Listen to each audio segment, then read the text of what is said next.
a great day so far, and continue to have a great day. But let me tell you about Sam and his day.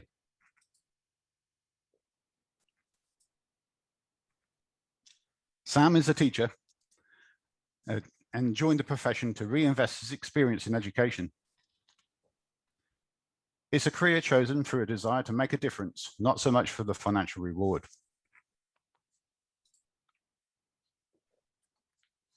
Sam's school days were crazy busy days, full of activity and problem. Sam wants to make lesson time as effective as possible, but is given little time to prepare. Prep and grading take most of Sam's out of class time. Sam knows that his students need one-to-one support, but spends too much time resolving tech issues. IT are always too busy. Sam wants to fully support his students and their parents, but gathering information is laborious and patchy across the multiple sources. If only there were one source with a complete history of the student. Amazingly, half of our teachers have considered giving up, but thankfully, most have not. Why do they want to leave? Well, primarily the stress of having to do more with less and not getting the support, training, or recognition to do so. A lot of this is to do with the lack of funding in our public schools. There are an ever-increasing number of systems and online opportunities offering useful learning experiences, but they weave a complicated web of technology. Remote learning grew dramatically in 2020, exponentially increasing the problem of integration and management.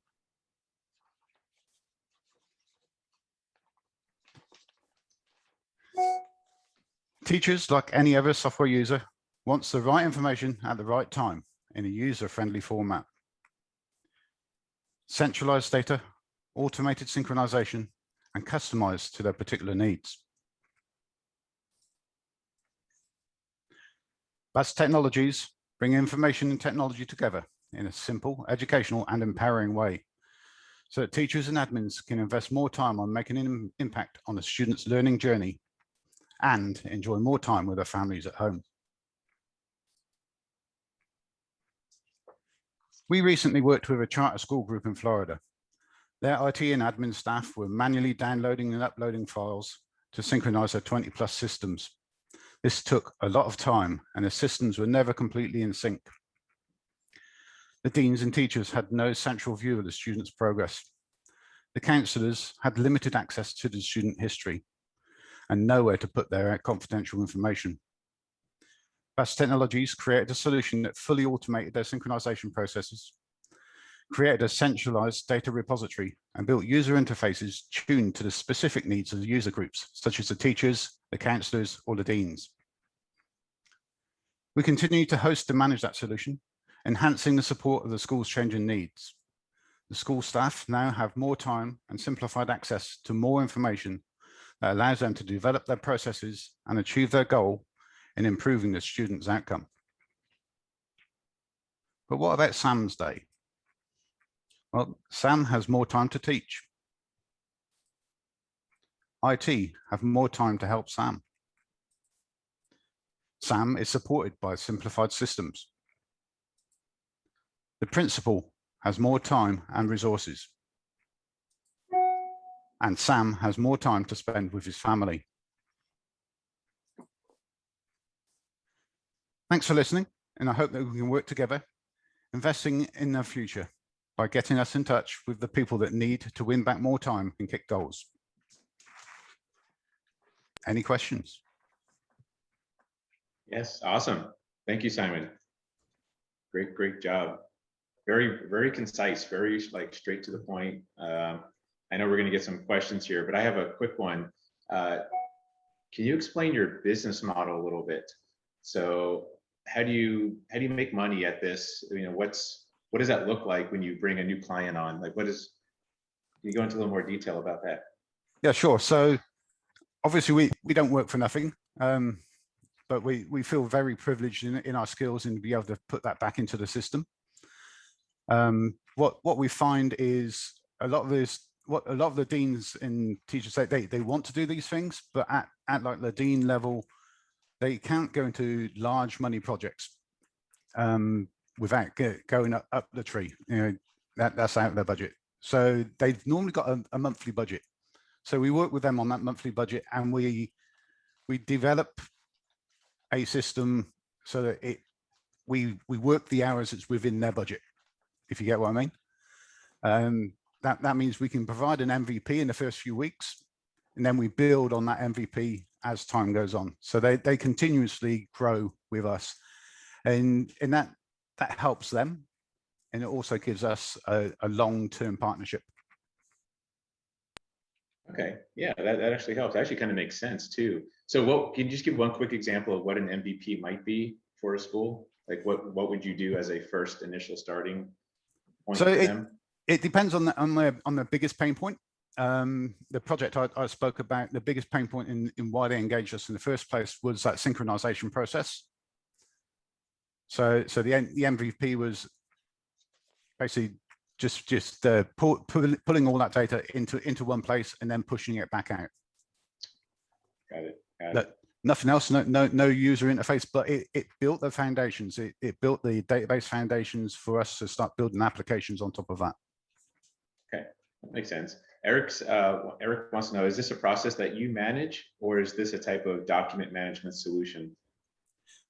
There's plenty of solutions out there already.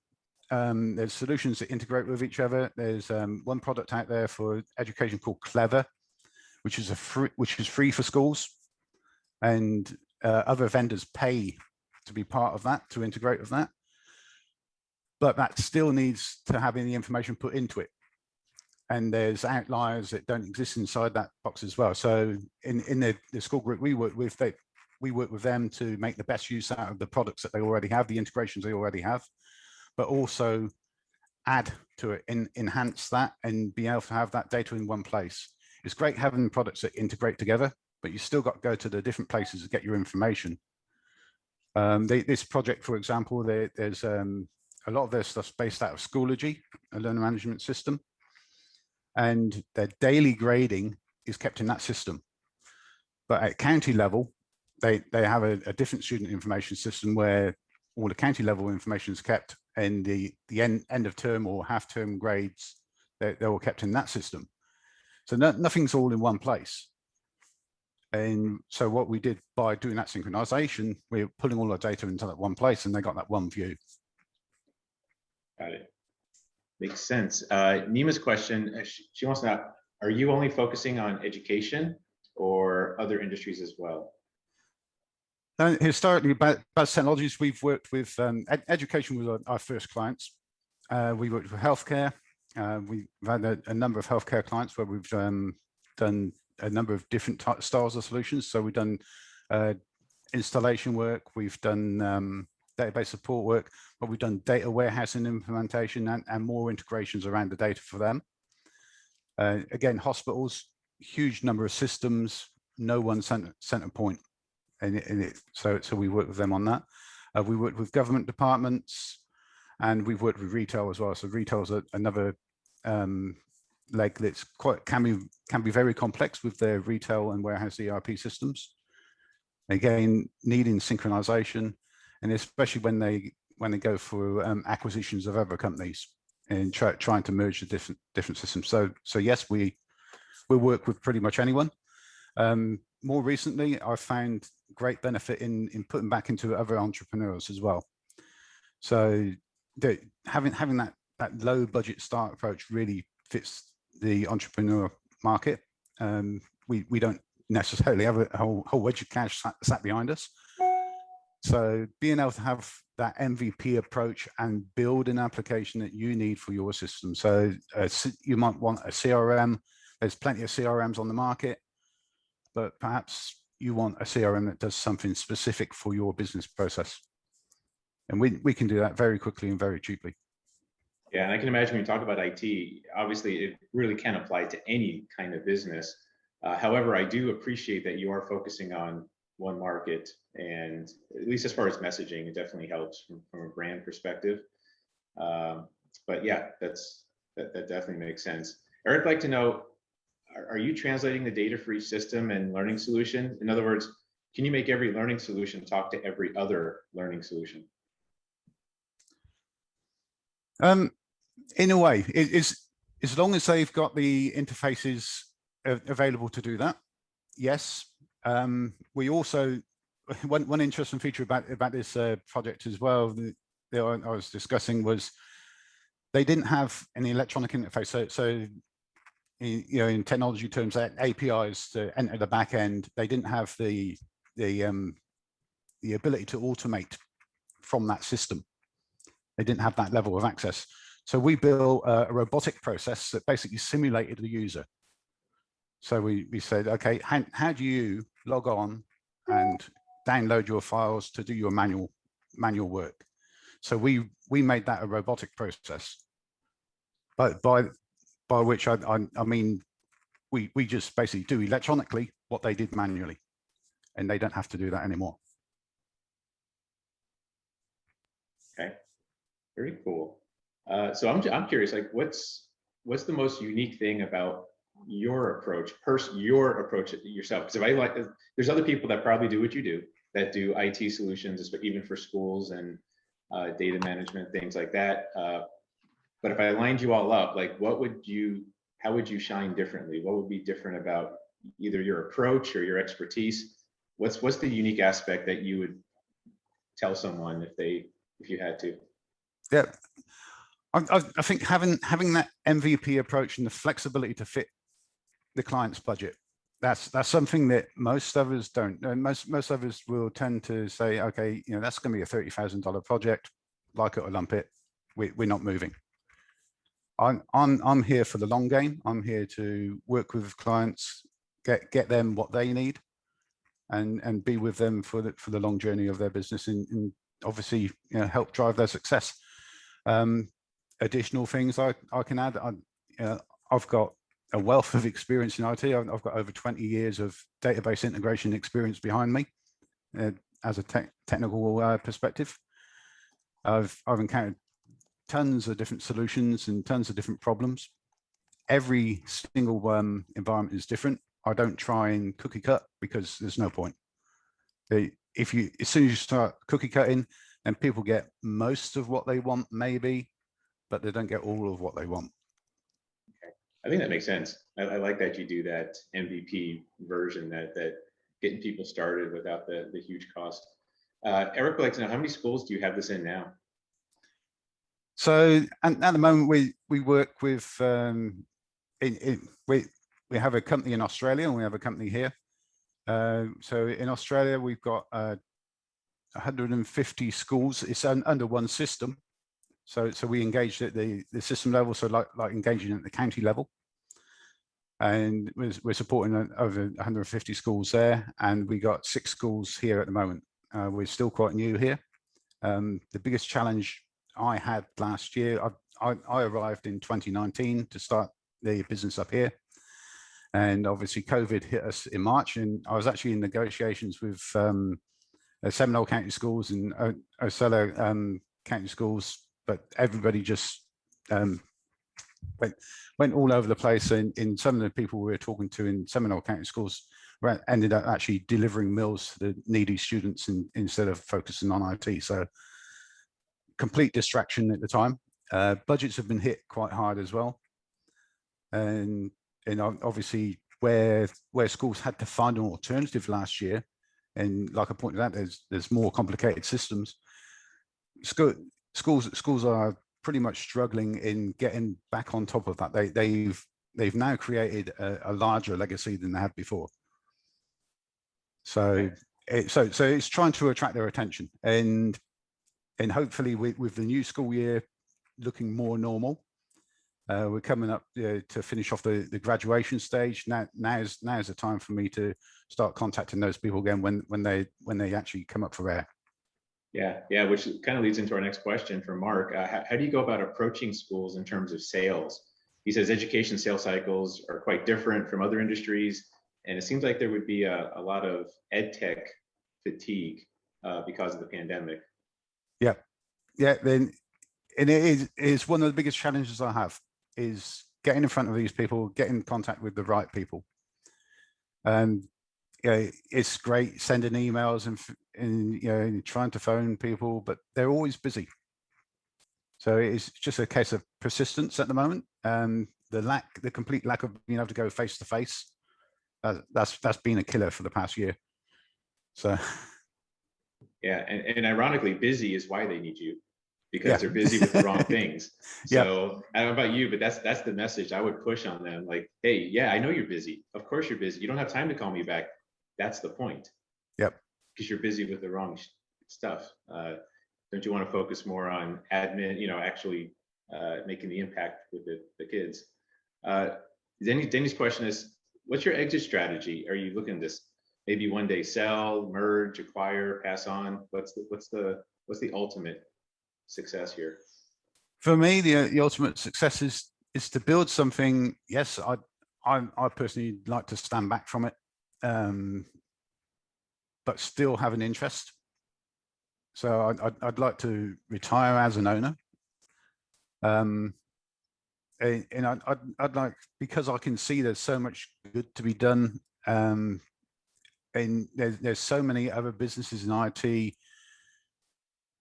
You can point at the overseas competitors. They're just there for the money, and they do a bad job for the money as well. I want to help people. I don't want to just deliver products. I want to help people in their business. That's what IT is meant to be for. It's meant to help your business. It's not meant to be just a cost hole. Yes, exactly. I want to kind of go back to that uniqueness you talked about. Is there any IP here? Is there anything, in other words, how duplicatable is what you're doing? Can someone come along and grab that idea of, hey, I can do an MVP, I could do a base product that gets me in real quick, and then duplicate what you're doing? Yeah. Like, is there anything proprietary that you have that can kind of help defend against something like that? Or is it just branding and getting out there and it's just there's nothing proprietary about it. And I use other people's tools that we pay for, licensed tools, to do rapid application development to help reduce those costs. But there's nothing that people couldn't replicate, other than obviously my experience and in the experience of being able to hire that team around me as well.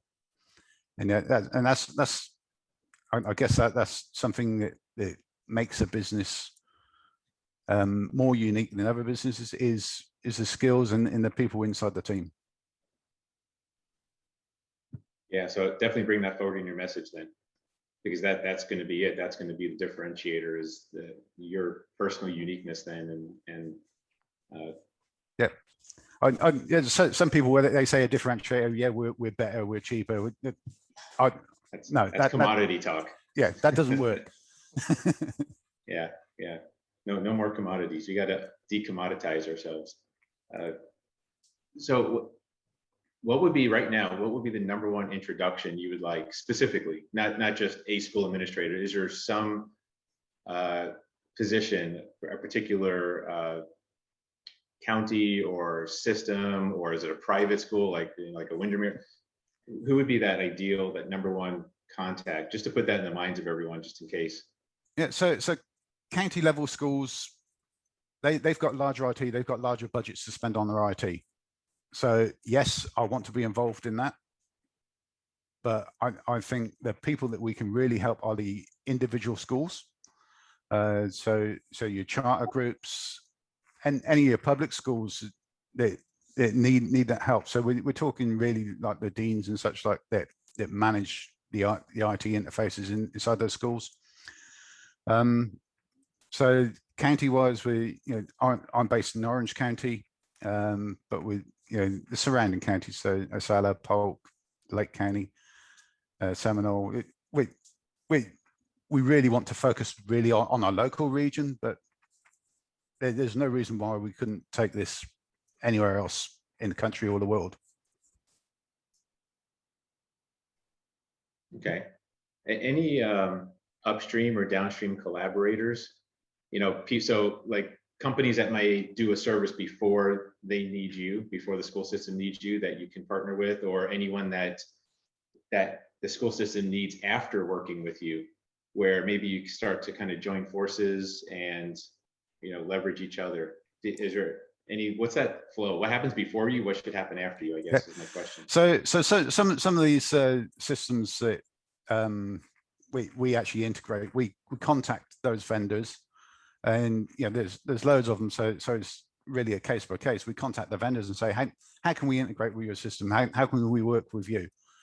And that's one way where we can start partnering with people and saying, hey, we can integrate with this system. Then we can, they like that because we can go to any clients that we meet and say, hey, this system's a great system that we can integrate with. So we've got that where we can help sell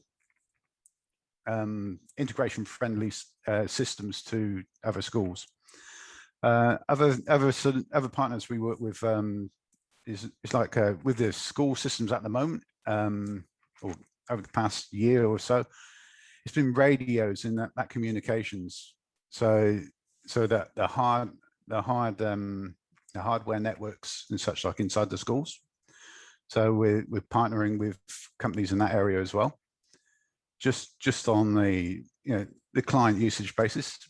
I recently had talks. It was last week. I was talking with one of these hardware companies that puts speaker systems into schools and IoT sensors, because I have a great interest in IoT sensors, because IoT means data, means information. That's us. So we're partnering with them, and hopefully being able to do the installation of those things by partnering with another a local company that can do the installations for us. So we'd outsource the installations, but we maintain that relationship with the customers. Good. Yeah, I was just thinking any company that wants to get into the school system, but that needs the IT infrastructure and they don't do it themselves, they don't want to do it themselves. That would be a perfect type of industry or company to approach and work together. Start leveraging, because that sounds like kind of what you need. You need some leverage here. Yeah. But I'm going to send this over to Eric for our final question. All right, thank you, Simon. This actually sounds very interesting. So I'm going to get in touch with you and see if we can talk more about it. Oh, thanks, Eric. The final question is, what can we as a community do for you? So, and as a community is, as many people say, is getting the word out there. You may know people that are having problems with their business systems, and anybody that has any IT questions, just fire them my way. I'm always good to. I spent 15 years consulting before as well. So I've got plenty of knowledge system wide. So I can talk network, I can talk data, I can talk data analysis. So I can go end to end. So if you've got any questions, just fire them my way, and I'm willing to help them. All so right. just help me help other people. All right. Well, thank you very much.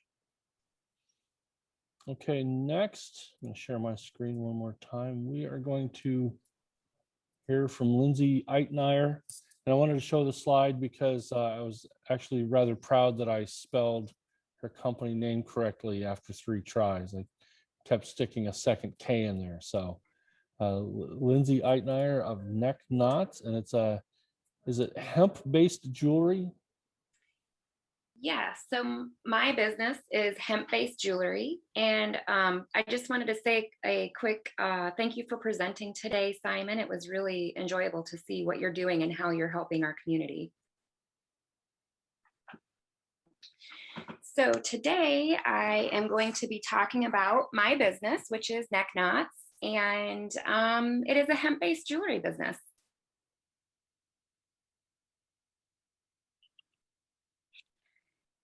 And let's see, Mr. Eric, would you, do you mind if I start screen sharing? Oh, sure, go ahead. Okay. I was waiting for you to go.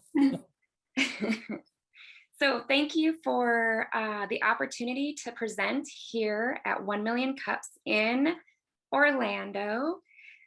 This is actually a dream of mine that I was manifesting. I'm trying to penetrate the market in Florida. So when you guys reached out to me, this is, I know I'm coming in the right direction. So I will come over here and share my screen. Oops.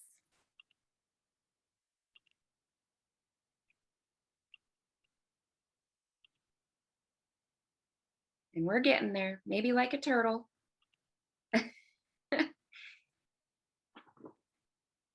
So thank you for being here. I have a handmade hemp jewelry business where hemp is not just for hippies. My name is Lindsey, and I'm based. Your presentation isn't showing, Lindsey. Oh, it's not? No, we just see your browser. I see my presentation. Let's see here. When you hit the share button, you're given a choice of different screens to share sometimes. Ooh.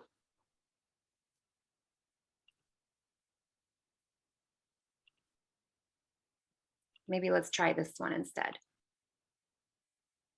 There you go. A little better? Yep. Like I said, like a turtle. But here we are. And thank you for being here this morning and making it through that turtle experience. So what is hemp-based jewelry?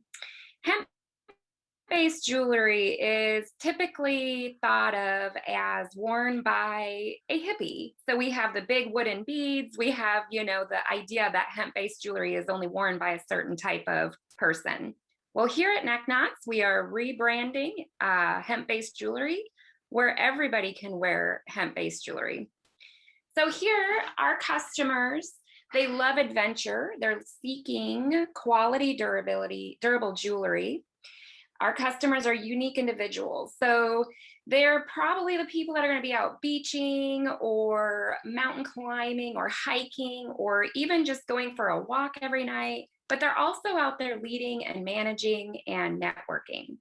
So our jewelry is a statement piece that can bring these clients, it can bring part of their personal life and their business life together. So with Necknotz, they don't have to choose durable and beautiful. It can be both at the same time. What we believe here is that life is an amazing adventure. Our jewelry is built to participate in your lifestyle. We use natural quality products, and our business can also fund opportunities for causes, passion projects, and even create work for those in need. What we do here is we design handmade jewelry that's one of a kind because every piece is handmade. We use quality natural products.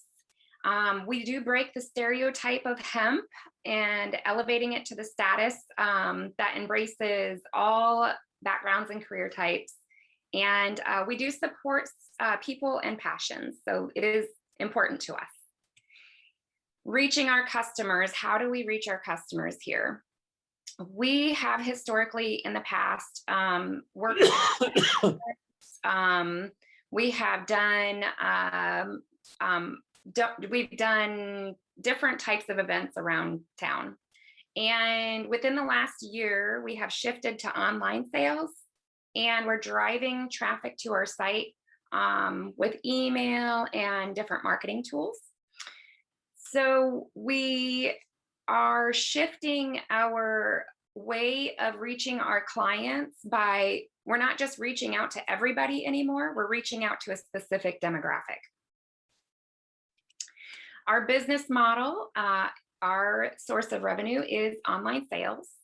We have carefully reviewed our prices this last year. We've doubled our retail value, which does help with the overall profit. I've been working with my vendors this year to get wholesale pricing to cut down cost. I work with several vendors. One of them is Hemptique, which is a nationally recognized brand. They do sell their product to Hobby Lobby. I work with them pretty closely. They're getting ready to recognize me on their website as an artisan. And I have a place in Florida, Catherine's Beads and Baubles. They're a mom and pop shop in DeLand. And we've been working together for 13 years in order to create this synergistic relationship. And they've helped me expand into the Florida market with coming into a craft show in DeLand, hopefully here soon. So that's my next journey. So we're currently transitioning sales as well to my builders and focusing on branding and customizing our product in order to drive sales and revenue. So our builders are a part of our story. I'm a designer and I love to create handmade jewelry. However, I have a patent on my technique. So the designs are all under that patent. So now I can release control and allow people to see the process and share so it doesn't die with me as well. But I want to share and have them see what the process is and empower them to feel confident with work that feels good as well. So the big vision for Necknotz is to provide ethical business and provide quality handmade items. And what we're looking from 1 Million Cups Foundation here in Florida, we are seeking different craft shows and places that might line up with our business model where we can present. We're also looking for networking opportunities that are in line with our brand. Of course, we're looking for sales, always sales. And we're also looking for exposure and increase in likes on Facebook, Instagram, and Pinterest. So how to follow our journey, if you'd like to follow along with us and get some inspiration for wherever you are, these are the different points of contact for me.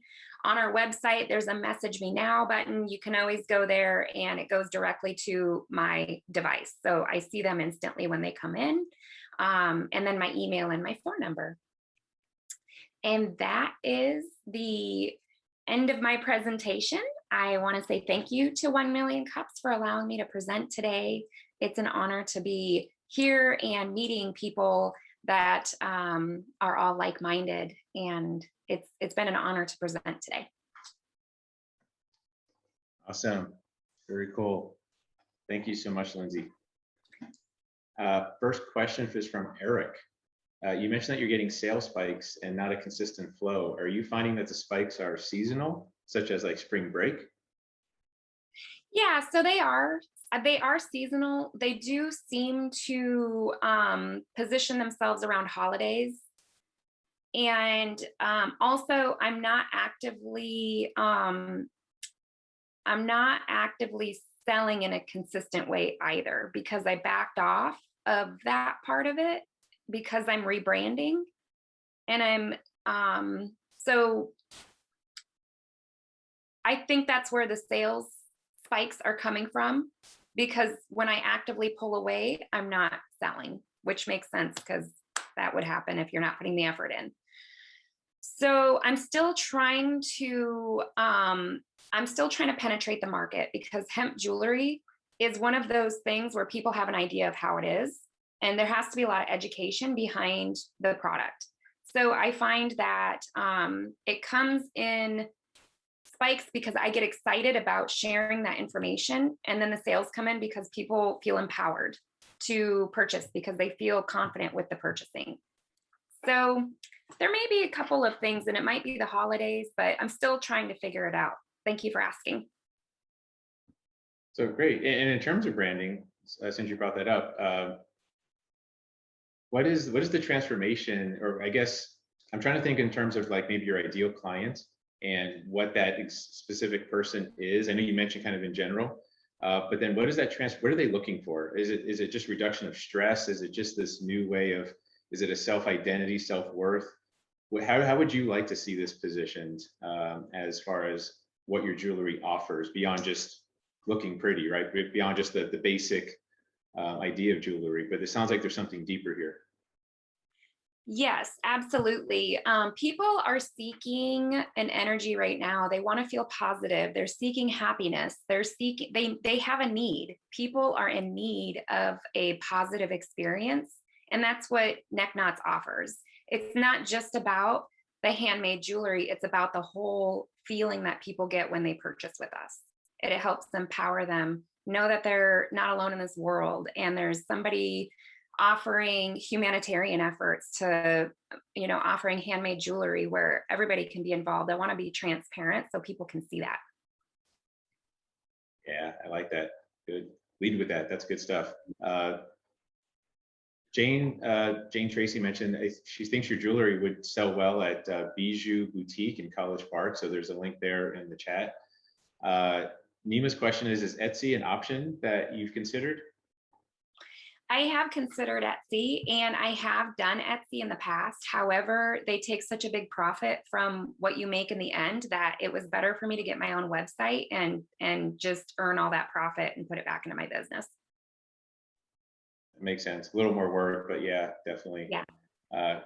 Kristen's question, how are you leveraging digital channels to share or expand the empowerment you bring when you sell in person? Fantastic question, because that was a challenge that I faced with the beginning of all of this. And I worked with Beth Hess, who has helped me with my branding. And so I had to do some self-esteem work first in order to shift from this idea of just selling jewelry in order to make sales. And so through this last year, we have leveraged my Facebook page, my business Facebook page, into empowerment of adventure. So we're using the energy that my clients want to grasp to. We're using that energy in order to connect with them through social media. So we use Facebook, Instagram, and then Pinterest is a little bit more, I'm still learning about Pinterest and how to do that through Pinterest. Okay, along the same lines, Mark's question is, have you tried TikTok? No, I haven't. I want to, but I'm still scared that China's going to take my information. I don't know why. Well, they can't take the jewelry off you in the video, so that's at least a good thing. I need to try, and I need to be a little more open-minded with that. So thank you. I may do that. And his second question is, have you tried using an influencer to help promote your jewelry? No, but we are seeking influencers in order to push our message. So if anybody here has any suggestions on influencers that I may be able to reach out to, that may want to share this story, please, I'm all ears. I would love to get in contact. That's the next stage of where I'm going. And it would be wonderful to be in contact with someone like that. Yeah, I think that's a great idea. And lastly, Mark wants to know, is there a national flagship craft show? Like he says, there's a foodie festival in Brooklyn that puts a brand on, that puts a brand in on the national scene. Is there something similar in the craft area or jewelry where there's this nationwide or flagship show? Yeah, so going from trying to figure out how to, I originally come from the furniture industry, and we have Market up in Thomasville. If anybody here is familiar with the furniture industry, North Carolina is like the world capital for those kinds of shows. So originally, when I started with my company, Necknotz, I was following a lot of what I learned from the furniture industry.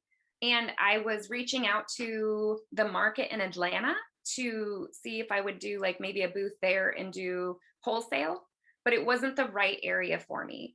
So I had to keep stepping back and realizing that the events are going to be great, but I'm still trying to figure out where I fit in as far as craft shows or jewelry shows, so I'm still researching my demographics in order to figure out where they want to see me and be able to research those shows. So craft shows, I'm still learning about them, and I would like to know a little more about them. I've done a little bit of research, and there is a place in Florida through DeLand, this craft show in DeLand. It's pretty large.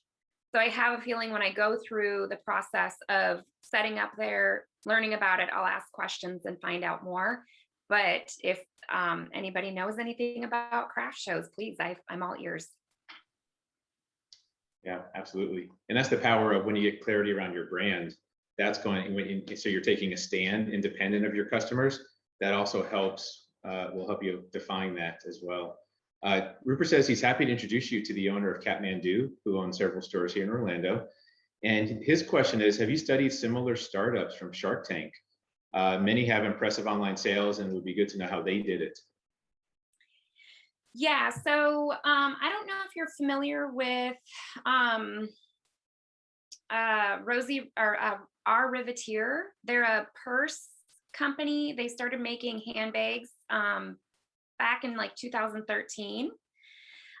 We both went to the same college, and when I was doing my business administrative work here, they followed what I was doing. I was sharing with people about trying to get military spouses to build my product.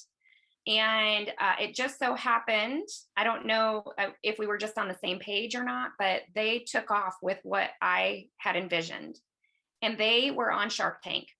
So I know that what I had planned back then will work, but it just wasn't the right timing for me. So I stepped back, and instead of offering my product to be built by military spouses, I opened it up to people because I see my company being more of a global positioning and not just a niche market to one specific area. So it allowed me the opportunity to see what I'm doing here, which is great. I love Shark Tank. It's my goal to be on Shark Tank. I would like to present in front of them one day. So definitely it's on my mind. So Denny says you're very outgoing. He suggests you put together a video promoting your items. He says, and it's funny, I misread this at first, Denny, I apologize. I thought he said my wife is a quitter, but his wife is a quilter and is always listening to videos regarding her craft. Yeah, I love to empower people with what they're doing, and especially people that are making handmade items. It took a little bit of time for me to build my self-esteem to charge bigger prices for my items, because it was a process, and I really like to share with others, and somebody helped me come in and see that the value of what we're doing. But it didn't take just like 1 year, it took several years. And it also took me being ready to be at that spot too, because I knew once I started this, it would take off. And this was a hobby for me at first.